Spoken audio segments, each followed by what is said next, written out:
Hello बच्चों, चलिए प्रश्न को पढ़ते हैं और समझते हैं। हल कीजिए। और हमें हल करना है बच्चों, जिसमें असमीका हमें दी हुई है 3x प्लस 4y छोटा या बराबर है 60 के। उसके बाद x बड़ा या बराबर है 2y के। उसके बाद x बड़ा या बराबर है बच्चों 1 के, और y जो है बच्चों हमारा 0 या 0 से बड़ा है। तो बच्चों ये हमें चार असमीकाएं दी हुई है और हमें इनका उभयनिष्ठ भाग निकालना है। ठीक है, तो प्रश्नों को हल करने से पहले बच्चों प्रश्न के लिए हम क्या करते हैं, मुख्य अवधारणा लिख लेते हैं बच्चों। तो प्रश्न के लिए हमारी मुख्य अवधारणा, जिसकी सहायता से हम इस प्रश्न को हल करेंगे। ठीक है बच्चों, तो देखो मुख्य अवधारणा, जिसमें बच्चों पहला बिंदु हम यह लिखेंगे कि असमीका को जब हम आलेखित करते हैं तो हमें क्या करना है बच्चों। तो जो भी असमीका आपको दी जाती है बच्चों, असमीका, तो असमीका के संगत सबसे पहले बच्चों हमें क्या करना है, समीकरण लिखना है। समीकरण लिखिए, ये पहला बिंदु होगा बच्चों। समीकरण लिखिए, जो भी असमीका है उसके संगत समीकरण लिखिए। ठीक है बच्चों, और जो समीकरण आपको प्राप्त हुई है उस समीकरण पर बिंदु ले लीजिए पे आप। तो क्या करेंगे आप, समीकरण पर कम से कम दो बिंदु लेना है आपको। समीकरण पर दो बिंदु ज्ञात कीजिए। ठीक है बच्चों, ज्ञात कीजिए। तो ये हमारे दो मुख्य अवधारणा के बिंदु हो जाएंगे बच्चों। अब देखो हम सभी असमीकाओं को बारी बारी से हल करेंगे बच्चों, जिसमें सबसे पहले हम लिखेंगे पहली असमीका। असमीका,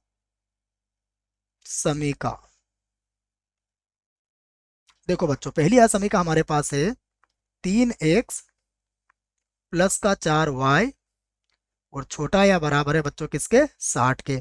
ठीक है बच्चों, ये पहली असमीका है। इस असमीका के संगत हम समीकरण बनाएंगे बच्चों, तो हम लिखेंगे संगत समीकरण। तो बच्चों संगत समीकरण क्या होगी, ये होगी 3x प्लस का 4y और बराबर कितना हो जाएगा बच्चों, 60। ठीक है बच्चों, अब समीकरण पर बिंदु ले लेंगे बच्चों। तो समीकरण पर बिंदु। ठीक है बच्चों, देखो समीकरण पर बिंदु हमारे क्या होंगे। पहला बिंदु निकालेंगे बच्चों जब हम x का मान 0 रखेंगे। जब बच्चों x का मान 0 रखोगे तो y का मान क्या मिलेगा आपको बच्चों, 15 मिल जाएगा। तथा अब हम y का मान 0 रखते हैं, देखो तो x का मान हमें कितना मिल जाएगा, 20 मिल जाएगा बच्चों। ठीक है, तो दो बिंदु आ गए हमारे पास। अब इन दोनों बिंदुओं की सहायता से बच्चों हम आलेख बना सकते हैं। देखो तो यहाँ पर हम एक आलेख बनाते हैं बच्चों, ये लीजिए, ये हमारे पास एक आलेख हो जाएगा बच्चों। ठीक है, ये लाइन बच्चों सीधी नहीं खींची है तो मैं इसको थोड़ा और सीधी खींचने का प्रयास करता हूँ। ठीक है, ये बच्चों खींच दी मैंने सीधी लाइन, तो इसे हम हटा देते हैं। ठीक है बच्चों, अब देखिए ये होगा हमारे लिए एक शख्स, ये एक शख्स हो जाएगा, और ये होगा हमारा वाई अक्स। ठीक है बच्चों, देखो पहला बिंदु क्या है यहाँ पर, उस बिंदु को देख लेते हैं। ये हमें पता है बच्चों, दोनों का प्रतिच्छेद बिंदु हमारा सदैव मूल बिंदु होता है। यहाँ पर बिंदु है 0,15 और 20,0। ठीक है बच्चों, तो हम क्या करेंगे यहाँ पर 5 5 का अंतर लेके इसको बना सकते हैं बच्चों। ठीक है, देखो बनाते हैं। मान लीजिए बच्चों यहाँ पर 5 है। ठीक है, ये 5, ये 10, ये 15 और ये बच्चों 20 होगा। ठीक है, तो इसी प्रकार ये हो जाएगा 5, ये हो जाएगा 10, ये हो जाएगा 15 और ये हो जाएगा बच्चों 20। ठीक है, तो ये 5 10 का हमने 5 5 का अंतर यहाँ पर ले लिया है बच्चों। ठीक है, अब देखो पहला बिंदु क्या है हमारे पास, देख लेते हैं उसको एक बार और। पहला बिंदु है हमारे पास 0,15। तो 0,15 बच्चों कहाँ मिलेगा आपको, ये 0,15 आपको यहाँ मिलेगा बच्चों। ये बिंदु होगा आपका 0 और कॉमा लगा के होगा 15। ठीक है, अगला बिंदु क्या है हमारे पास, देखो अगला बिंदु है 20,0।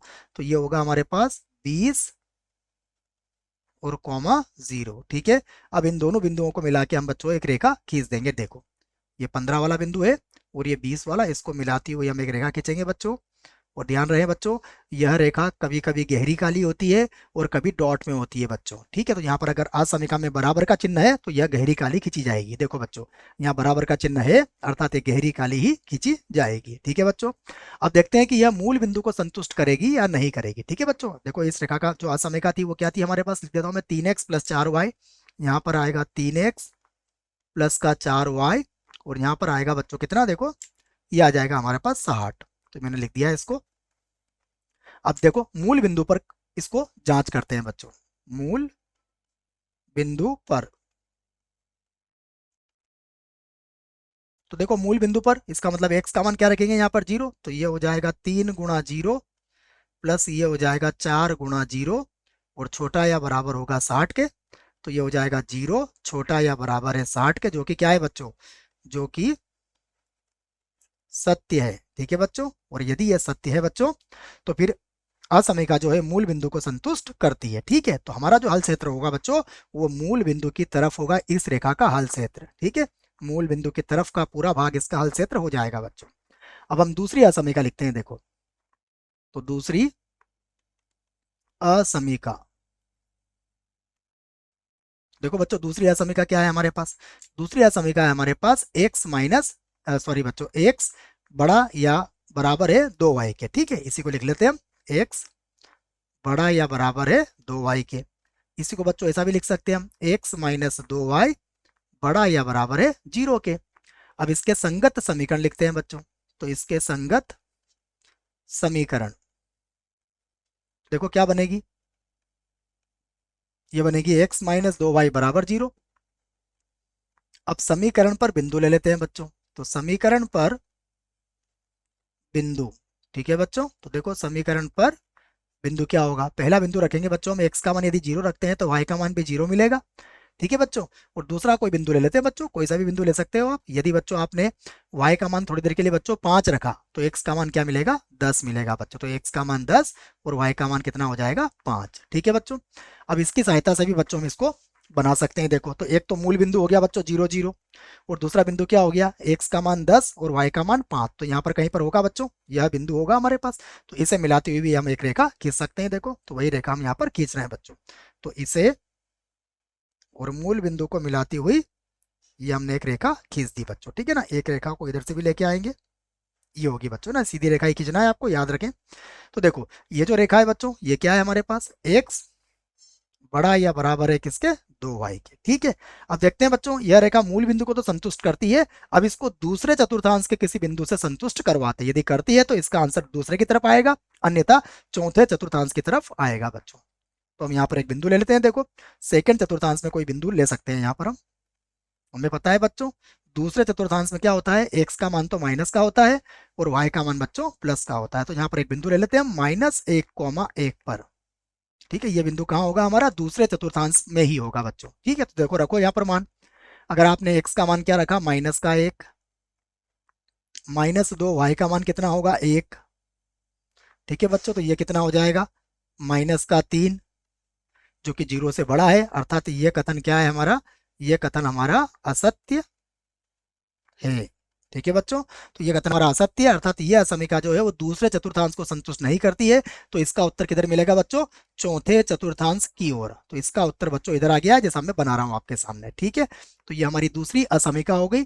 अब हम तीसरी असमिका लिखते हैं बच्चों। ठीक है, तो देखो तीसरी असमिका यहाँ लिख लेते हैं हम, तीसरी असमिका।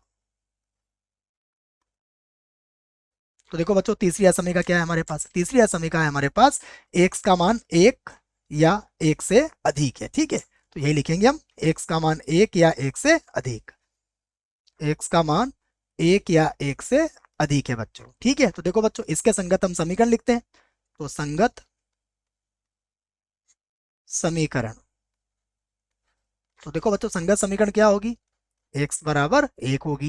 ये जो बच्चों x बराबर 1 रेखा बनेगी हमारी, ये सदैव क्या होगी बच्चों, y अक्ष के समांतर होगी। हम चाहें तो बच्चों इस पर बिंदु भी ले सकते हैं। देखो तो समीकरण पर अगर हम बिंदु लेते हैं बच्चों, तो बिंदु क्या आएंगे इस पर, यदि हमने x का मान बच्चों 1 है तो y का मान कुछ भी रखे आप बच्चों, चाहे 0 रखे, चाहे y का मान 1 रखें, हर बार हमें क्या मिलेंगे बच्चों, x बराबर 1 ही मिलेगा। तो ऐसे कई बिंदु इस पर हो सकते हैं।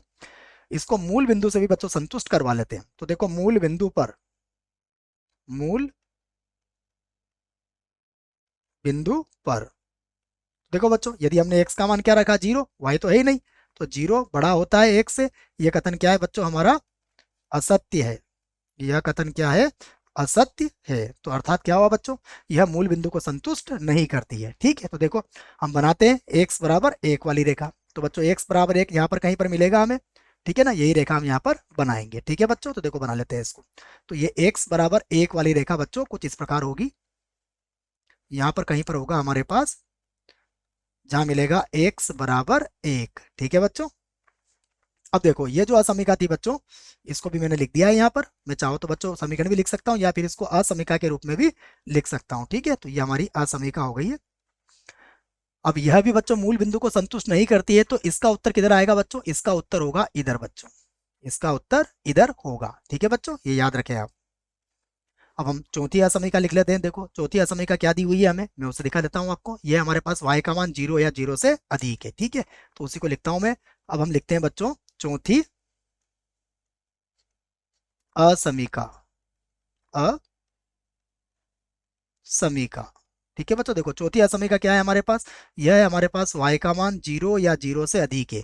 इसका मतलब बच्चों y का मान सदैव धनात्मक है। तो y का मान बच्चों धनात्मक कहाँ मिलता है हमें? y का मान धनात्मक मिलता है बच्चों हमें दूसरे तथा पहले चतुर्थांश में। चतुर्थांश। ठीक है बच्चों, y का मान जो 0 से बड़ा होता है बच्चों, वो पहले और दूसरे चतुर्थांश में होता है। ठीक है, तो अब बच्चों देखो इसका मतलब असमिका 4 का उत्तर कहाँ मिलेगा आपको? पहले और चौथे चतुर्थांश में। ठीक है बच्चों, तो इसका आंसर क्या होगा बच्चों? या तो इधर होगा या फिर इधर होगा बच्चों। अब देखो सभी असमिकाओं का जो उभयनिष्ठ छायांकित भाग है बच्चों, उस उभयनिष्ठ छायांकित भाग को अब मैं आपके सामने बनाता हूं बच्चों। देखो तो कौन सा भाग बनेगा बच्चों? देखो यहां से ये भाग बनेगा। ठीक है बच्चों, ये जो भाग आपके सामने बनाया जा रहा है, यह भाग होगा हमारा हल क्षेत्र। ठीक है बच्चों, ये होगा हमारा हल क्षेत्र। ठीक है, ये मैंने बच्चों हल क्षेत्र बना दिया है। हम इसको यहाँ पर लिख भी सकते हैं कि यही हमारा क्या है? हल क्षेत्र है। ठीक है बच्चों, ये क्या होगा हमारा हल, मैं इसको यहाँ लिख देता हूँ बच्चों। ठीक है, ये क्या है हमारा? हल क्षेत्र। ठीक है बच्चों, आशा करता हूँ आपको इस प्रश्न का उत्तर समझ में आया होगा। धन्यवाद।